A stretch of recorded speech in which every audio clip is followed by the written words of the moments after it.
Bienvenue dans Réflexions décoloniales. Si vous aimez nos enquêtes sans filtre, celles qui grattent les couches d'hypocrisie et projettent la lumière là où l'on préfère l'ombre, abonnez-vous dès maintenant, activez la cloche pour ne rien rater, laissez-nous un like pour booster l'algorithme et surtout, partagez cet épisode sur vos réseaux. Twitter, X, Instagram, Facebook, WhatsApp, Telegram. Plus nous serons nombreux, plus la vérité portera loin. Et n'oubliez pas, votre commentaire était notre carburant. Dites-nous ce que vous pensez, proposez des angles, témoignez. Sujet du jour, repentance exigée au nord, méthodes coloniales au sud. L'État algérien réclame à Paris excuses officielles, réparation, restitution d'archives et dénonce à chaque OQTF une France arrogante. Dans le même temps, il embarque des milliers de subsahariens dans des bus, leur arrache papier et dignité, puis les abandonne de nuit au point zéro du désert nigérien. Pourquoi refuse-t-il de reprendre ses propres ressortissants condamnés ou en situation irrégulière, alors qu'il expulse sans le moindre cadre légal des Camerounais,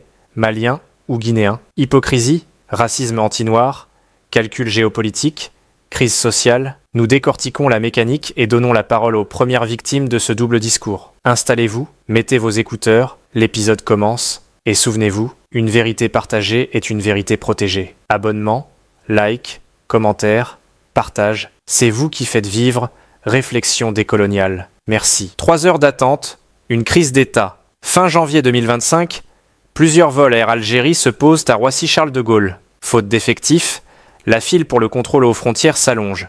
Jusqu'à 3 heures sous les néons. Des passagers filment l'attente. Les vidéos deviennent virales.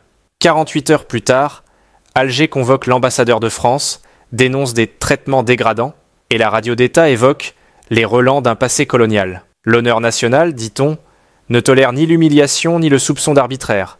Le chiffre qu'Alger cache sous le tapis. Pourtant, quand Paris veut renvoyer ses ressortissants en situation irrégulière, l'Algérie se ferme. Entre 2019 et 2022, la France a délivré 58 700 obligations de quitter le territoire, OQTF, à des Algériens. 2000 licences seulement ont pu être exécutées, à peine 4%. En 2024, moins de 3000 retours effectifs sur plus de 21 000 éloignements, toutes nationalités confondues. Officiellement, Alger invoque la dignité. Officieusement, il brandit l'accord bilatéral de 1968, jugé immuable. Du bus banalisé au point zéro, avril 2025. À Alger, Oran, Constantine, des fourgons de police cernent les dortoirs et les chantiers à l'aube. Camerounais, Maliens, Guinéens, Ivoiriens sont menottés, dépouillés de leurs papiers et embarqués. 2 jours de route plus tard, les moteurs se taisent sur une piste de cailloux. Point zéro, à 15 km du poste nigérien d'Assamaka. Température, 50 degrés le jour. J'ai cru qu'ils allaient nous fusiller, murmure Souleymane, 27 ans, guinéen, encore couvert de poussière. Ils ont ri.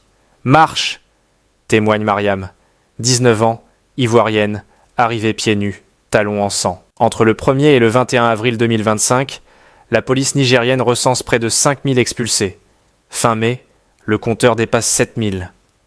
Le gouverneur d'Agadez prévient « Nous frôlons la catastrophe humanitaire ». Un four à ciel ouvert. Le centre de transit de l'OIM à Assamaka peut accueillir 1500 personnes. Il en abrite plus de 6000 fin mai. Sous les bâches, le thermomètre franchit 55 degrés Celsius. Médecins du Monde déplore 7 morts de déshydratation en une semaine. Alarm Phone Sahara ramasse chaque nuit des blessés incapables de marcher. Human Rights Watch parle de déportation sommaire institutionnalisée. Aucun juge, aucun interprète, aucun examen d'asile. Racisme anti-noir, la haine décomplexée. Sur les réseaux algériens, les hashtags Kalouche, Noir et Fermons les frontières explosent. Même, insultes, appels au nettoyage se propagent sans filtrage. Sociologues et ONG locales relient cette flambée à la crise économique. Chute des recettes pétrolières, chômage de masse, inflation galopante. Dans ce climat d'angoisse, l'exilé subsaharien devient bouc émissaire idéal, accusé de voler le travail, de propager la maladie, voire d'être terroriste infiltré. L'État laisse faire. Aucune campagne officielle, aucune poursuite notable pour incitation à la haine.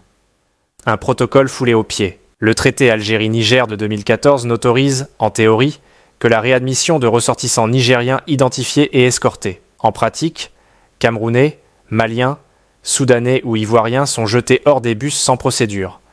violation directe de la Convention de Genève, 1951, et de la Charte africaine des droits de l'homme. Pas de deal européen, mais une expulsion low cost. Contrairement à la Libye ou à la Tunisie, Alger ne reçoit aucun financement européen dédié au contrôle migratoire. Les rares fonds, environ 85 millions d'euros, passent par l'OIM pour aider au retour volontaire. Ils n'atterrissent jamais dans le budget de la police algérienne. Résultat, expulsés de nuit, hors protocole, coûtent moins qu'un retour concerté, et personne ne vient réclamer les comptes. Mémoire coloniale, miroir brisé. Sur la scène internationale, l'Algérie exige excuse pour Sétif 1945, réparation pour les essais nucléaires de Reagan, restitution des archives. Elle se pose en porte-voix de l'Afrique spoliée. Pourtant, elle reproduit sur ses voisins du Sud ce qu'elle dénonce au Nord: privation d'identité, déplacement forcé, déshumanisation. On ne peut pas demander justice pour 1830 si l'on piétine le droit en 2025, confie un diplomate nigérien. Pourquoi raconter cette histoire? Parce qu'entre la salle climatisée de Roissy et la fournaise d'Assamaka, la dignité humaine ne devrait pas varier. Parce que le racisme anti-noir, si longtemps invisibilisé en Algérie, tue aujourd'hui dans le silence du Sahara. Parce que rappeler ces vies arrachées, c'est refuser qu'elles disparaissent dans des radars comme des traces de pas dans le sable. Le podcast continue. Vos partages, vos likes, vos commentaires sont la respiration de ces témoignages. Faites-les voyager au-delà des dunes. L'indignation sélective, ou comment le soufflet retombe dès qu'il faut dénoncer les siens? Pourquoi l'Algérie choisit-elle la brutalité clandestine plutôt qu'un protocole de retour encadré? Parce que, depuis 15 ans, le pouvoir a compris que la colère populaire est une énergie renouvelable. Il suffit de lui offrir une cible. Aujourd'hui, la cible idéale était noire, pauvre, sans papier ni relais médiatique. Le gouvernement peut ainsi exhiber sa fermeté, flatter la rue inquiète du lendemain économique, et proclamer au passage sa souveraineté intacte face à l'Europe néocoloniale.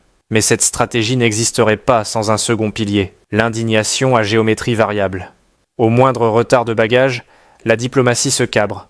Quand des migrants meurent de soif à point zéro, elle racle sa gorge, puis détourne le regard. Cette posture aurait peu de portée si elle n'était pas relayée, applaudie, théorisée par une galaxie indigéniste de salon, essayistes, influenceurs, universitaires des beaux quartiers, fervents twittos de Saint-Germain-des-Prés.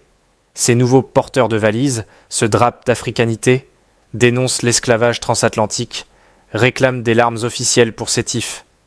Ils citent Fanon et Césaire entre deux cocktails littéraires. Pourtant, qu'on leur parle d'Assamaka, des fosses anonymes creusées dans le sable, ou de l'emprisonnement d'un intellectuel de 75 ans pour quelques SMS critiques, et les voilà soudain frappés de mutisme. Ils préfèrent la fresque maniée d'un Black Lives Matter exporté, brandi contre l'Occident honni, plutôt que de dénoncer un racisme anti-noir qui, chez eux, ronge la rue, les réseaux, les rédactions. Pourquoi crier si fort contre le colonialisme d'hier et chuchoter face aux pratiques coloniales d'aujourd'hui? Parce qu'il est simple de fustiger Paris. L'ennemi extérieur est consensuel, rentable en like, indolore pour la carrière. Il est en revanche périlleux de pointer le doigt vers son propre drapeau.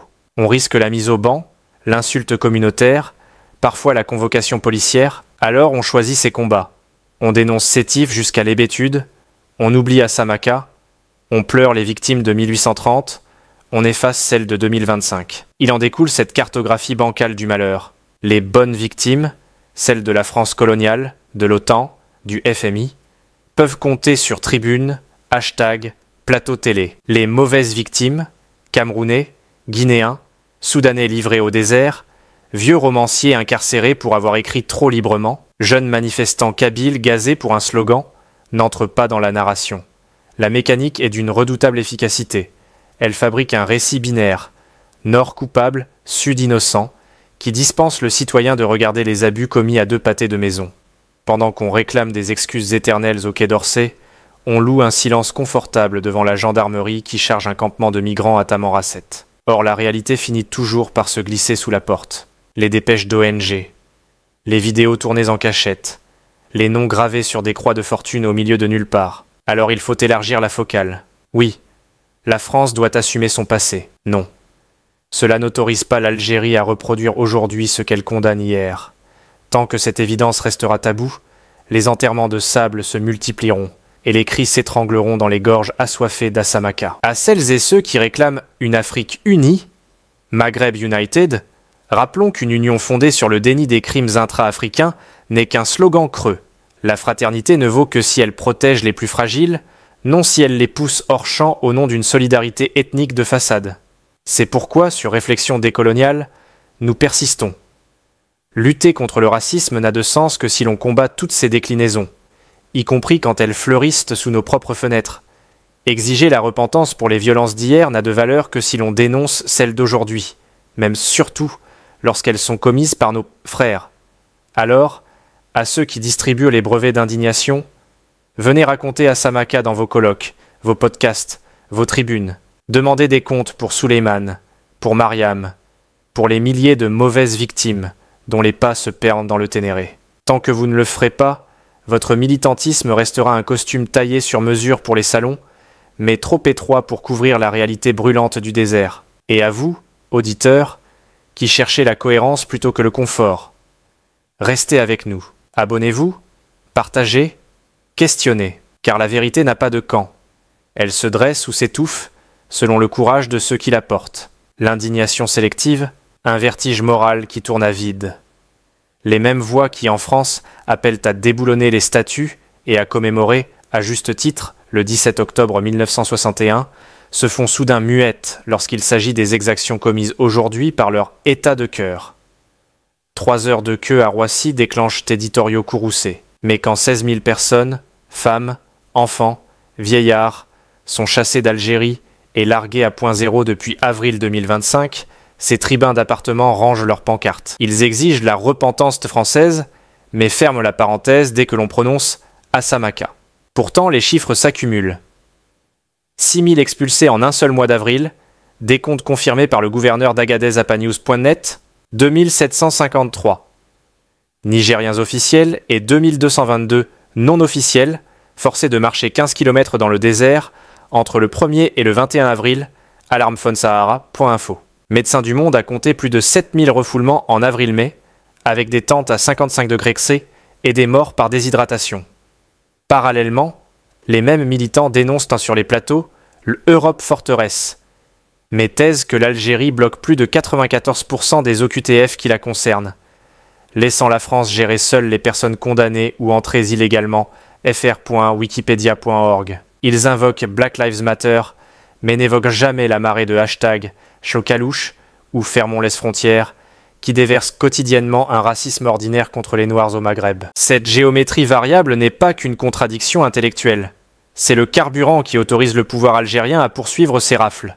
À chaque silence des indigénistes de salon, la police peut embarquer un nouveau bus sans craindre le scandale international. À chaque tribune qui s'épargne de citer les coups de crosse d'Inghezam, on ajoute une pelletée de sable sur la fosse anonyme d'Assamaka. Alors, militants des beaux quartiers, amateurs de causes lointaines mais confortables, que reste-t-il de votre combat si vous acceptez qu'un État se revendiquant bouclier de l'Afrique abandonne des Africains dans le désert?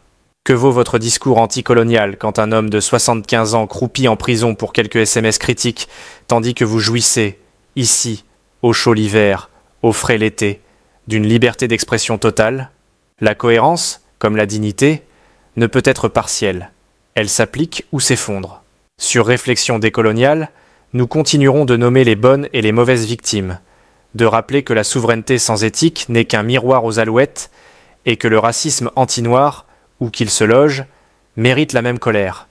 Si cette exigence vous parle, abonnez-vous, partagez et brisez avec nous le silence qui étouffe encore les voix égarées sur les pistes brûlantes du Ténéré. Quand le verbe se fait prière et que les actes l'annulent, l'Algérie aime à se présenter comme le phare des révolutions africaines. Nous le rappelons encore sur cette chaîne, sur ce podcast, comme héritière de la conférence de Bandung, havre des luttes anti-impérialistes où, jadis, Fanon et Mandela trouvaient refuge. Sur la scène internationale, le pouvoir revendique la paternité du panafricanisme contemporain, rappelle que la capitale abritait jadis l'organisation de l'unité africaine et proclame, à chaque sommet, son attachement fraternel à tous les peuples opprimés du continent. Dans les prêches du vendredi comme dans la presse d'État, on invoque l'Oumma, la communauté musulmane globale, pour condamner l'injustice, rappeler la sacralité de l'hospitalité et marteler que tout Africain est notre frère. Mais que vaut cette fraternité quand, depuis avril 2025, 16 000 de ses frères ont été jetés dans le désert, livrés à la soif et à la fournaise? Où est l'esprit de Bandung quand une fillette camerounaise de 6 ans s'effondre à 12 km d'Assamaka? Où sont les versets sur l'accueil de l'étranger lorsqu'un vieillard malien, épuisé, doit choisir entre marcher pieds nus ou mourir sur la piste? Le discours change soudain de registre. Fini la rhétorique panafricaine, place à la sécurité nationale, au risque sanitaire, à la menace terroriste. Au nom d'une Algérie citadelle, on entasse hommes, femmes et enfants dans des bus sans eau ni papier, puis on les fait descendre, de nuit, sous la pointe d'un fusil.